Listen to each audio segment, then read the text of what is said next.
Yo, what's up? It's your boy Marwin. We're making old school pinto beans with a little ground beef, topped off with some cornbread. Gotta have that cornbread, right, yo? Alright, let's get to cooking. I start by browning my ground beef. I want to get it broken up in nice little pieces, nice crumbles, and then try to cook away all the paint from the ground beef.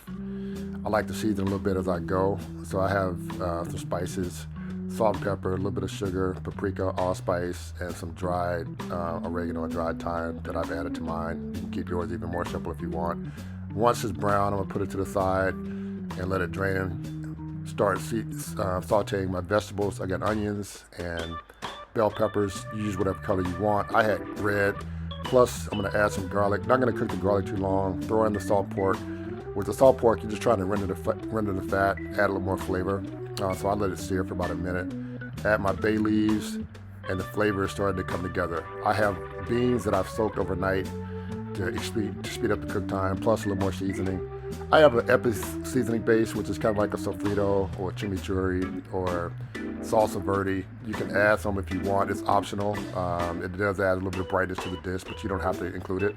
I try to include enough liquid, so I have water and cooking, chicken stock that I cover the beans with, making sure that the beans are at least covered by an inch of liquid. Then I have my ground beef back plus some stewed tomatoes. If you don't have stewed tomatoes, these are canned stewed tomatoes. You can use fresh tomatoes, about 5 or 6 that you drop into the pot.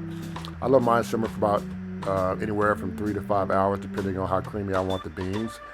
As you can see, these still have a little bit of texture, so I'm a texture guy. I want a little bit of a bite to them, but still wanted them soft and well cooked.